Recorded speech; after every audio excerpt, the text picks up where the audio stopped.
Hello my friends, welcome back to the channel. Welcome if you're new here. My name is Jordan and today I'm back with another video for Nautis Home. Now there was an update that was released yesterday, but before I get into that I just want to take a moment to talk about my content creation. Really quick, I just wanted to address the fact that I am a bit behind on my content creation. I do have a bunch of videos that I had recorded after the previous January update. However, work has been very busy the past month or so. It's been really difficult for me to find the time and balance to get the video editing done and get the content posted so that you guys can see it. So yeah, in short, I just want to thank you for your patience. Thanks for sticking around. I am up to 463 subscribers as I record this right now, which is pretty amazing for me. This is just a hobby channel, so I do want to thank you all for subscribing to the channel, for liking my videos, for commenting, for engaging. It's been really cool to see my channel grow a bit here, so thanks for sticking around and thanks for engaging with my channel. But without any further ado, let me go through the March update. Yeah, so there's been a March 2023 update to Nautis Home, which means this is our update for the month of March. Let's take a look at the patch notes. I do have them up on the screen here. So this is version 1.3.0. I guess I could say 0.1.3.0. And it doesn't seem like there's a lot of things that were added, but there's some good stuff in here. So let's take a look at it. All right, so under new features, we've got a first set of aids to navigation is added to the chart. On the new chart, you can find lateral marks, cardinal marks, safe water marks, isolated danger marks, and special marks. We now show only floating buoys on the chart. The fixed beacons will be added later. The icons on the chart do not exactly match the position of the marks. This will be improved in a later release. Okay, so that's kind of cool. There's some extra cues on the chart for seeing where you should be and where you shouldn't be. That's kind of cool actually. Because the chart was pretty barren up until this point, so glad to see that. You can now change the water level in free roam. Adapting the water level prevents large vessels from grounding in certain areas. This option is available in the conditions menu when the simulation is running. The range of the water level depends on the selected environment. So again, this is kind of a cool update. It's not something we really expected. I guess it's sort of going to simulate tides or allow you to simulate tides, but as it says, it prevents larger vessels from grounding in certain areas. So with that being said, I wonder if we could now take the Clipper Canary into the Rhine and prevent it from grounding. I'm going to check that out at the end of this video. They've got a new course, a theoretical course about aids to navigation is added to the LXP. Honestly, I'm not sure what the LXP is. I feel like this is another whole thing with Nautis Home, like a whole other rabbit hole, but I've not checked it out. I've seen the link when I launched the game, but I haven't bothered to look at it. It's kind of like the community. I come to the community to read the patch notes. I don't really come to engage too much, and that's just because I'm an introvert. All right, so new vessel. We added the roll-on, roll-off car carrier, Cheviot Bandit. Okay, so I did vote for this one, so I am happy to see that this one was the one that was added to the game. So yeah, I don't know. Which one did you guys vote for? Let me know. I'm curious to know if you did end up voting. Under improvements, we have the drought. The drought for all vessels is now shown in the vessel details. Okay, that's cool. And also makes sense with the addition of the changing of the water levels. For fixes, resolved an issue when pressing keys while the loading screen was visible but not focused. This resulted in activation of all press keys when the loading was complete. Ooh. You know, I knew there were some bugs with the key bindings, but that's an interesting one to have found. Another one, resolved non-functional autopilot and sync buttons when the steering control panel was undocked. I thought they were just disabled. Okay, because I always undock the control panel, the steering control panel. I always thought that it was just like they were disabled for those scenarios. That makes a lot more sense. So it was a bug. Okay. Fixes scenarios. Corrected the estimated duration of the exploration scenario winding down the Rhine. Okay, so I'm curious to see what that shows now. Corrected the description of maneuvering scenario, make a turn backwards. Okay. Changed destination area of the scenario, exploring the training area to a location with enough depth. Interesting. Okay. I think I've done this one, I'm pretty sure, exploring the training scenario. I think it was one of the first ones we did. And it's with Leocadia, so interesting. I wonder if people were having issues because it wasn't deep enough. I guess they must have. Remark, we noticed when you load the Rhine environment, it may cause Nautis Home to crash on certain systems. You can restart Nautis Home and try again. We will investigate further to solve this issue. I haven't had that issue, so doesn't really affect me, but if you're experiencing that, there you go. And then the rest is just about how to install the updates. So that's it. I mean, there wasn't a whole lot that's being added in, but I still would like to launch the game and maybe check out the changing of the water levels. Let's check that out on the Rhine and see if it made any changes for the Clipper Canary, for example. But yeah, let's get the game open and let's take a look at that. Alright, we're in the game now, so the first thing I want to check out is I want to look at the environment, Rhine Gorge, and we're going to go with the, where is it, Clipper Canary, and max drought, 8.1 meters, good to know. It looks like they might have restyled this too. These are bold, these values are bolded now, which I think that looks quite nice. Yeah, nice looking picture here too. I don't know if it's always looked this way, but definitely this looks different. I could be wrong though. Alright, let's start with this. So, I think before... Can I not move? I have to use the keyboard to move on the screen. Let's start in the middle, like right here. I think before I started at the top spot, but let's go to the middle spot and see what this looks like. Alright, here we go, we're in. Ooh, it looks like I can zoom in more too.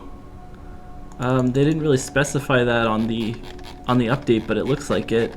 I mean, that being said, the quality of this map looks like garbage. I almost said shit, but I stopped myself. And then I did it anyway. But yeah, so obviously we're in shallow water. Let me get some of this stuff off the screen here. Yes, so obviously we're in very shallow water. The ship is not going anywhere at this point in time. But let's see. So under conditions, we do have the ability. We should have the ability. Where is it? I'm not seeing it yet. Depth? What am I looking for? Visibility. Reduce visibility. Sea level. Oh. It was already set to the max. Okay, so you cannot take the Clipper Canary into the Rhine Gorge, guys. It can't be done. As confirmed just now. So, alright, let me leave. Okay, so let's change this. So let's go with, alright, let's go with Rio de Janeiro. I really liked this map when I did play through it. But we're not going to take the Clipper Canary. We're actually going to go with the Cheviot Bandit. So, wow, look at that thing. Alright, so let's just take a look at what this description is all about and just read through it. So, Cheviot Bandit, roll on, roll off car carrier. The ship transports new cars from the factory to their destination. The design is optimized for efficient loading and unloading. Special ramps on the stern and side make sure vehicles can be driven on and off the ship smoothly. On the outside, the ship is completely closed to protect the cargo from the elements. On the inside, there are multiple adjustable decks. It functions as a floating parking garage. The capacity of these types of ships is not measured in tons, but lanes and meters. This is a way to calculate how many vehicles can be transported. we do have, it still has a tonnage, it still has a displacement, and it's 200 meters by 32 meters by 49 meters. Okay, so I do see a change that has happened here with this update. The fact that they've specified what value is what here. So before you didn't really know. It never told you what was what. So now it tells you this is the length, which, I mean, that's pretty obvious. This is the width of the ship, and this is the height. So this ship is very long, but the width is not as high. Like, it's not as wide as it is high. So it's a very tall ship. And as you can see from the picture, it's just kind of closed off. It's just like a big wall. It's got a displacement of 32,557 tons, max speed of 19.6 knots, and it is 8.7 meters deep at its deepest. So let's check out the ship. I'm curious to see what it's like. We can change the conditions. No, we can't. So, okay. Okay, so this is a feedback that I do have for VStep, is the fact that you can't move with the mouse on this screen. You have to use the keyboard, and it's not very nice. Let's start inside the harbor. It makes more sense. I'm not gonna do too much here. I'm just gonna take a look at what the ship looks like and all that good stuff. All right, so this is the bridge view. Oh, it's quite nice. We got some nice clocks in the back, although there's something weird going on with the shadows on those clocks. It's a nice looking bridge. It's not as empty as the Clipper Canary or some of the other ships. It looks quite nice. We still don't have functional screens here, but that's okay. We do have wipers, not that I can turn them on or anything, but they're there. Let's look at the other cameras. This is the binoculars. Okay, that's nice. We've got, I think this is the bow view. Honestly, I'm not sure which one this is, either bow or stern. And same with this. This probably is the stern. I would guess this is the stern. This is the bow. Although I have no idea. This would be the port wing, I want to say. Yes, this is the port side wing, and then this is the starboard side wing. It's quite pretty, actually. I mean, there's not much to look at, but it looks pretty decent. And then we've got the orbit camera, which is my favorite. This is quite a large vessel. There's the ramp that they use for the stern. They also have a ramp there on the starboard side, and I'm assuming there's probably one here on the port side too, but it's very shadowy and I can't really see. One sec.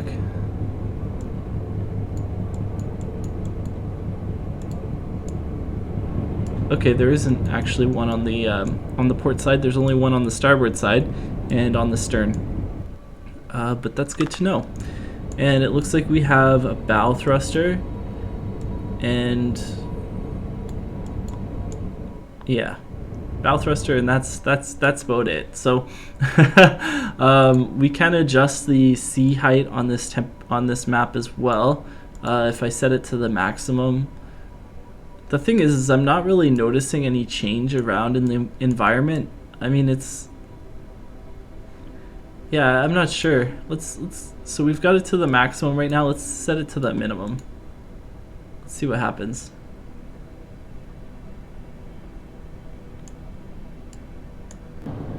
And this is the Rio de Janeiro map, right? This doesn't look at all like what I remembered.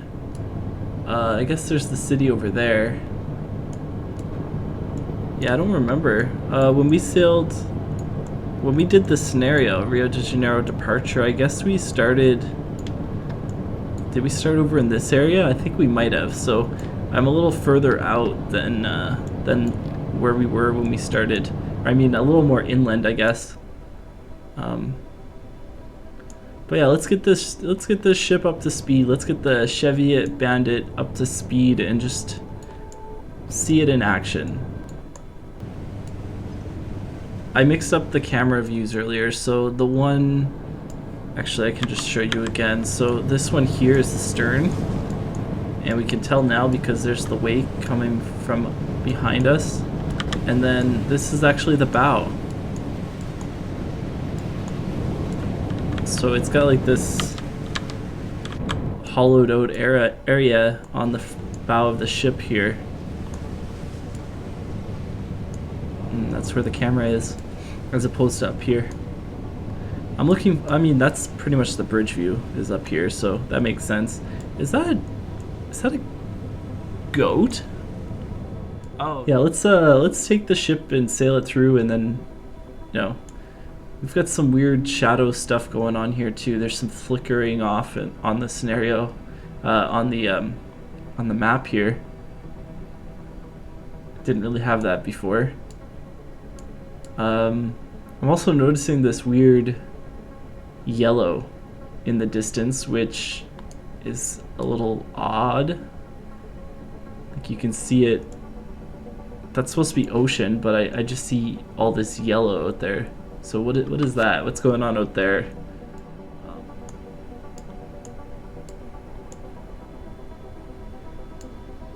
I don't know what the best view is for this, but let's